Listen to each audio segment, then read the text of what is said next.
Hi, I'm Debbie, and welcome to Divine Destiny with Debbie. Yep, we are reading for June 24th, 25th, and 26th, Friday, Saturday, and Sunday. Now, you know that I'm going to be using my Radley Valentine Angel Tarot cards. I will use my John Holland Psychic Tarot and Oracle cards. I will then follow up with a crystal energy from my Emily Anderson crystal deck. Now, this is just the introduction. You will find this on all of the videos, but I will put a link down there in the description for you to bypass, especially for those who cross-watch their, their moon, their, rising, ascending, moon, Venus, Mercury, Jupiter, Mars. So if you cross-watch, that's the place for you to go. Or if you just want to bypass again. Now, for the main part, I am going to use my Waite Rider or Rider-Waite deck, and I will use my Colleen Barrett Reed. I did it pretty good. The Good Tarot. Now, I have prayed, meditated, and infused all the decks with Reiki energy, but remember, this is a general reading. It may or may not resonate. Take what you like, leave the rest. I am an intuitive channeler. I open myself to the source, God, higher power, and ask that whatever comes through just comes through. Now let's go on to my little thing. I know I've talked to death about, well, not to death, but I've talked a lot about the planetary alignment that will be on the 24th.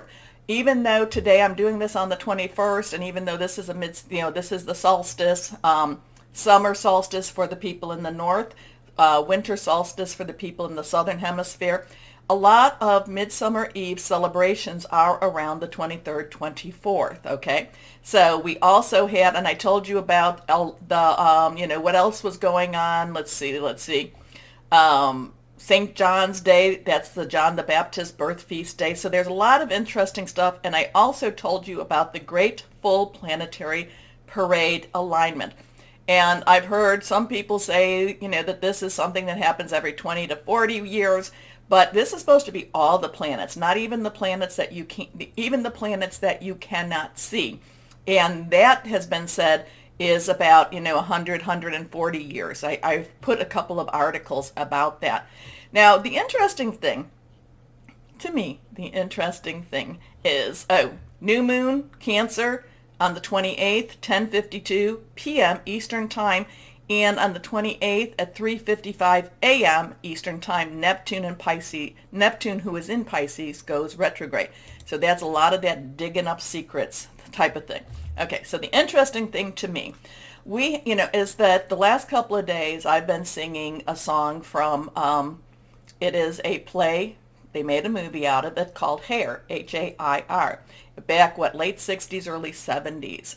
And actually it's a musical. It was a musical on Broadway, very popular when I was a youngster. And one of the songs that came from it was Aquarius.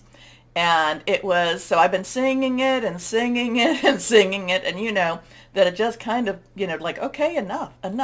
But a little bit, and I'm going to throw this out just for kicks and giggles. Who's even to say? I don't know with this per se, but it just kept coming over and over. So some of the lyrics is when the moon is in the 7th house and Jupiter aligns with Mars. So I'm thinking, well, Jupiter and Mars are in Aries right now. There is this great alignment. They will be in Aries, so there is an alignment going on. They will be in Aries. Well, Mars will be in Aries until July 5th, and Jupiter will be in Aries. Well, then it goes retrograde July 28th. So both of these are still, I would say, in an alignment.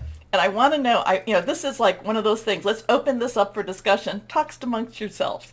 Anyway, so I'm thinking, okay, so what would the 7th house be from Aquarius? And that, I counted that out, and that would be Leo.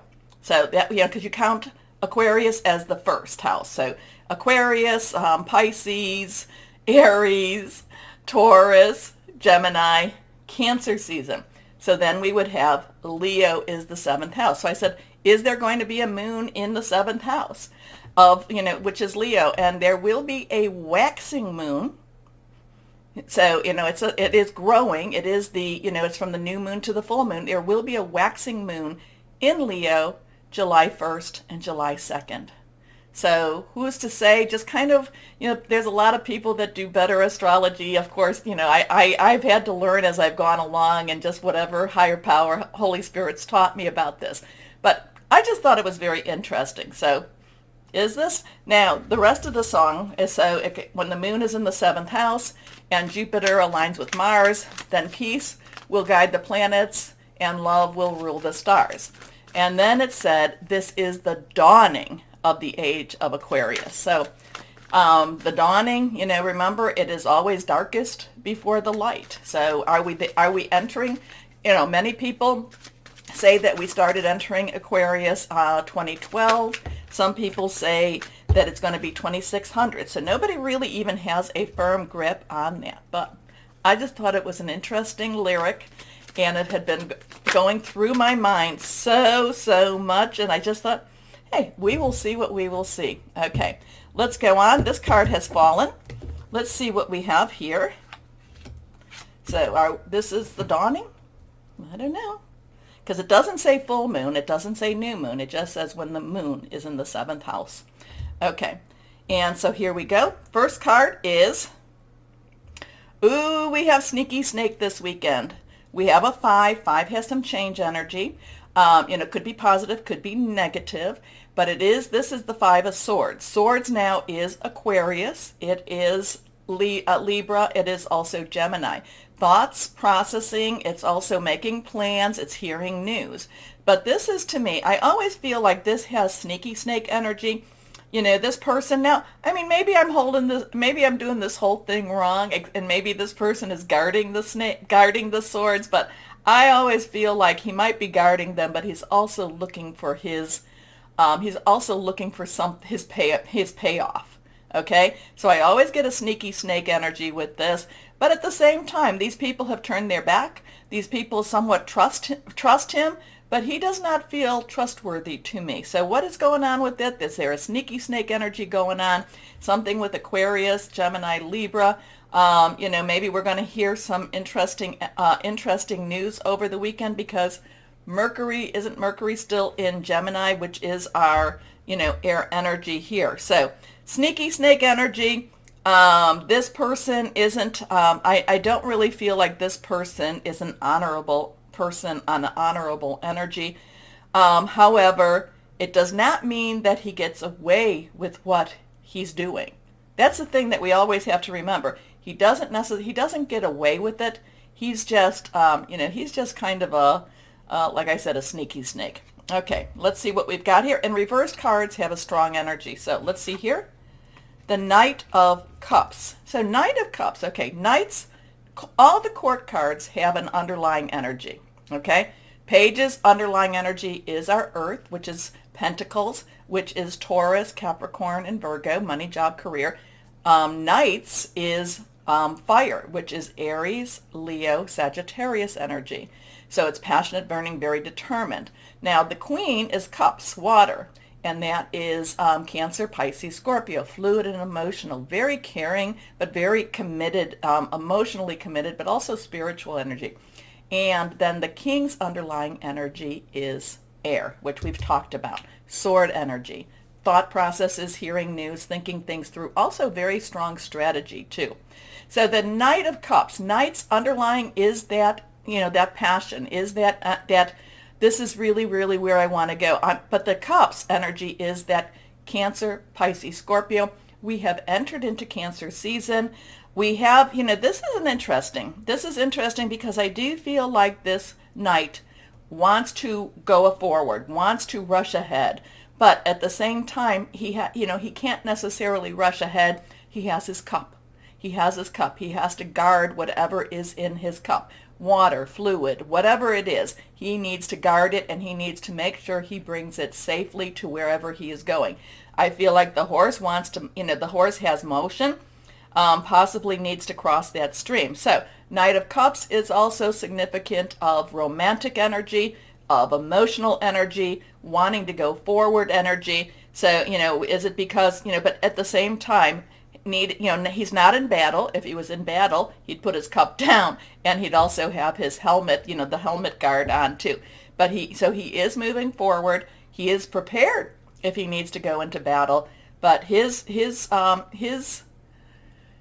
focus is to get, I feel like for this card, and it might change during the readings, his focus is to get his cup to where it needs to go. Now, that could be heart energy. Again, that could be very romantic energy. That could be very much a commitment energy. So whatever the commitment is, the Knight of Cups is going to take that very, very seriously. Now, that also, the Knight of Cups, I also feel is very aware of the pitfalls or the downfalls or the sneaky snake energy. So the Knight of Cups, I think, is really trying to, establish a plan, establish, how to be successful in crossing the waters and keeping the cup safe. Anyway, let's go on.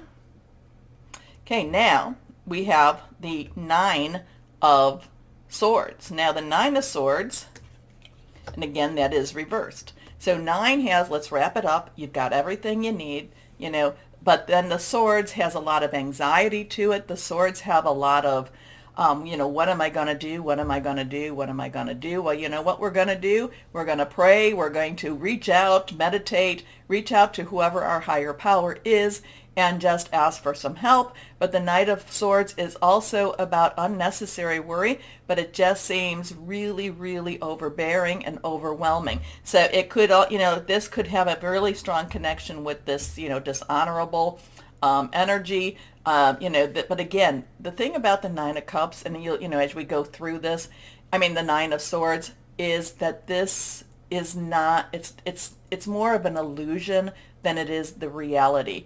Our mind is making it bigger than what it actually is. We do get through this. That, the Knight of Cups is saying, is really, no, we have to figure this out. Just chill a little bit. I just have to figure this out a little bit more. The Nine of Swords is kind of waking up and saying, oh, how am I going to pay the bill? How am I going to pay the gas? How am I going to pay this, that? But again, the Knight of Cups is really about getting through it and actually, keeping it is getting through a type of energy, okay? Again, there is something, an energy that is not honorable. It does not mean that energy perseveres, okay? This energy will only persevere if we are delusion, or if we let the illusion of fear cover us, okay? So the thing again with this is, remember, I'm always saying this, fear is the tool of the devil. It keeps you from being who you are. It keeps you from moving forward. It keeps you from connecting with higher power. Believe it, yes, fear keeps you from connecting with higher power, and many, many times over, it's kind of like higher power is the only thing we've really got to hold on to. And that's with that Knight of Cups happening, okay?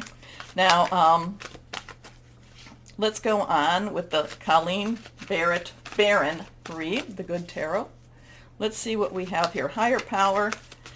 There's so much stress going on here. I know the Knight of Cups, though. The Knight of Cups brings peace and brings connection with higher power. Brings the ideas, brings the love, the caring, with also the passion of that fire energy. So let's see. What else? What can you give us? What will you give us? Can you kind of give us a little bit of hope? Help the people that are in those sleepless nights. Let them have rest. Here we go. Okay, let's see what this is. So now we have a 7. Were all of these reversed? I know these two were. I can't remember if that one was. So this one is also reversed. This is the 7. This is a divine umbrella, divine protection, divine redirection also, okay? This is the Strength card. This is very much an angelic covering, this is very much a heavenly covering, okay? Now, the interesting thing, oh, I'm sorry. This is, well, I was getting the Strength card, but this is actually the Chariot. Oh, I'm not going to redo my videos because I don't do that. But this is the Chariot energy. Okay, cool. So for everyone that's typing away that I'm seeing this wrong, I do have my glasses on. This is the Chariot. I'm looking at her and going, there's the two horses. Okay, the Chariot, much, much better. Or maybe I was anticipating Strength. Anyway, the Chariot card is a very interesting card. Again, the 7 does have that umbrella because, yeah, the Strength card is an 8. Anyway, it has that umbrella. Now, the Chariot has very quick moving pieces. It's not static. Things are happening faster than you really think that they're happening. Things are moving forward. But the part of the Chariot is that you need to make sure that you are, again, that connecting with higher power, because the Chariot is kind of hands off the wheel, hands off the reins.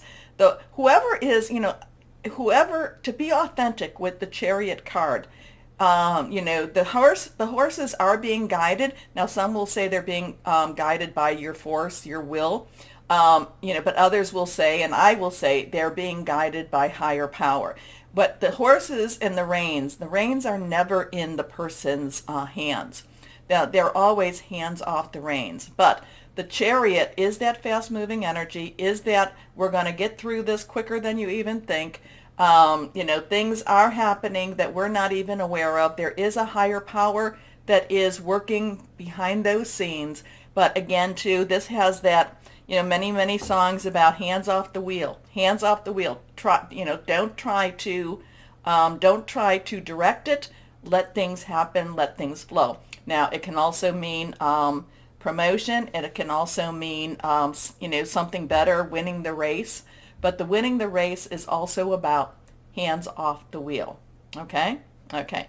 So interesting stuff. I do want to hear, I hope you watched the intro. I do want to hear what you think about that, about Jupiter aligning with Mars, and then the Leo.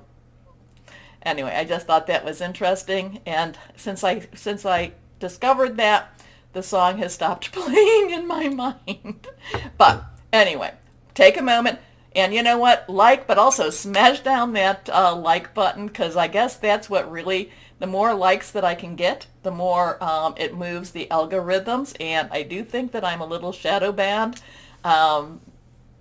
Yeah, because I get people telling me that they've signed up, that they have the bell, and they just don't get my notifications. So if you can like, I would really, really appreciate it. But why don't we start the readings now? Hello, my Scorpios. How are you doing? We are now in Cancer season. There's a lot going on between June and July in Cancer. A lot of energies, and yes, we're having all those solar spots, all those things going on. So let's see what higher power has going for you for this weekend. What do we have going for you, my Cancers? What do we have going for you? Let's see what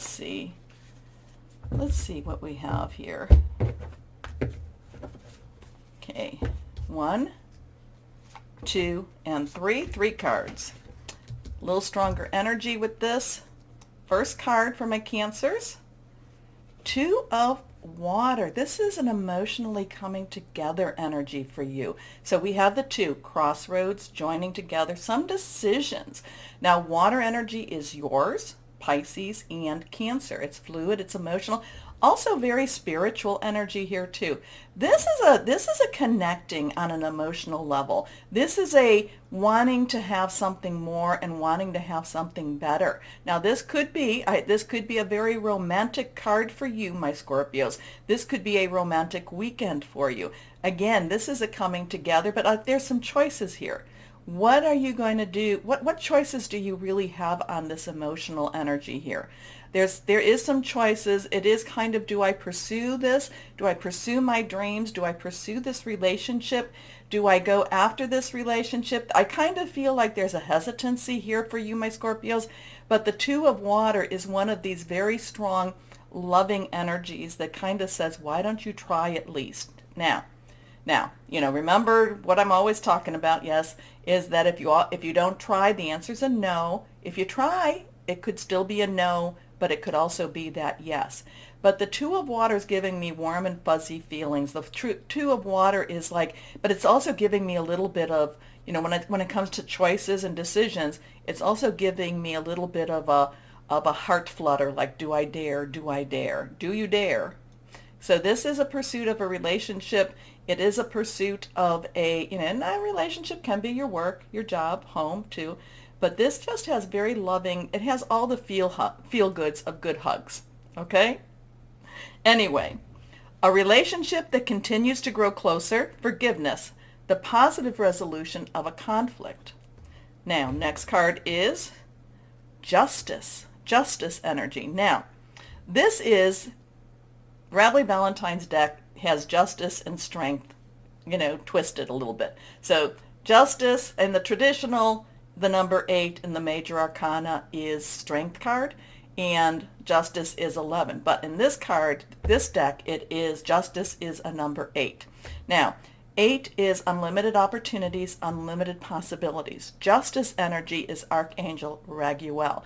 This has more of a divine justice. This has more of a, it could be legal, but I don't do legal justice. But this could be, this I feel like is a karmic justice. This I feel is more of things coming into an alignment. Now remember, all those planets are in alignment. So this could be, again, there's an emotional energy here, there's a romantic energy here, and here we have this alignment energy here. This is where things happen in the way they're supposed to happen. But it's not just, what is the thing, this must be the way, it's supposed, what happens type of energy. No, this is more of a divine energy, overseeing and putting things in the right place and making things right. So this is fair and just decisions. Do what you know is right. Stand up for your beliefs. So there could be something between these two. There could be also, if this does have any legality to it, this could be an engagement. This could be a wedding energy. This could be, taking that next step. But it does feel like the romantic or the partnership or the emotional relationship, it comes to a more divine justice type of step. Next card is the Five of Air. Now, this is the same as the Five of Swords, and the Five of Swords was in the beginning, okay, in the introduction. So I did talk about how 5 is a change energy. Could be positive, it could be negative. Air is the sword energy. Aquarius, Libra, Gemini energy. This has some sneaky snake energy. This talks about the 5 of air with this card. So you have a 2, 8, and a 5, or a 5, 8, and a 2 energy. This tells you to be a little bit, be more aware of what you're doing, what you're saying, where you're going, okay? There's things going on that you're not quite aware of. So this does have that sneaky snake energy. So just kind of be aware. Whatever these two cards feel like something's coming to a completion. And then we got then we have the 5 of air that's kind of like throwing a little bit of a loop or a little bit of a boomerang into the situation. So you need to be aware of your surroundings or whatever this is. You need to be able to read the room. You need to be just more in tune. You may be so focused in this, the emotional aspect, that you don't necessarily see what's going on around you too. So I kind of get being able to read the room type of energy here. And there's a lot of static type of energy going on. There's a lot of electricity going on. There's a lot of energy going on with this 5 of air too. But again, go back to the introduction to read about what I said about the 5 of swords. An unwise choice. Learn what you can from this situation. Review everyone's motive. So even though this feels very, very positive, this feels very, very, going after something, this is going to have some divine justice to it. And then this is again, things just may not necessarily, pan out the way you have it in your head. Okay? Just be aware. Just be aware. Okay, let's go on and see what we have with John Holland. Yeah, and that's really more the case of it, is just to be, just be alert, be aware. Okay, let's see what we have here. What we have with John Holland for my Scorpios. Patience. Patience. This is the Temperance card. This is a 14. 1, new beginnings. 10, transition. 4 is stability, leadership, organization. 1 plus 4, we go back to that 5. Patience. Wait. Just wait. Don't rush into anything. So I don't know, is this not, kind of enjoy the ride with this? Maybe the timing, if this does have any kind of thing with a, if there is a wedding and a, engagement or some sort of a legal commitment, you might want to just wait things out a little bit. Have a little bit more temperance. Patience. Temperance is basically moderation. There's a little bit of compromise also with this energy too. So let me know, my Scorpios, what this means to you, okay? Because you do have some conflicting stuff going on here. I would say that, this is just saying wait for it. And something going on that's not necessarily falling totally into place. It doesn't mean that it's not going to. Like I said, wait for it. Maybe you're in a new relationship, so maybe if you're thinking, if you're in a newer relationship, you need to wait for it before you go on to those next steps. But I do feel that this has a lot of emotion to it. I do feel that this has a lot of kind of like just anticipation to it. And I just get this energy like, wait for it. Just wait for it for right now. Doesn't mean forever, just for right now. Timing's not quite right, okay? That 5 of air is telling me the timing is not quite right for you yet. So let's see what we have, what crystal or energy we have for my Scorpios. Here we go. This is reversed. Blue lace agate. Kindness. Good communication. Peaceful outcomes. Love and marriage. I like that 2 of water, though. Okay, my Scorpios, just wait. Just be patient. Be patient. I know it's not necessarily what we like to do. I don't like to be patient, so I do understand that. But just wait. Wait a little bit longer. Anyway, my Scorpios, and let me know what this means to you, or who this might resonate with. Anyway, take the like button. I guess, like the heck out of it. As I'll do the like, share, subscribe, click on the bell also. As always, though, my Scorpios, know that you are loved. Stay shining and be blessed. Bye-bye.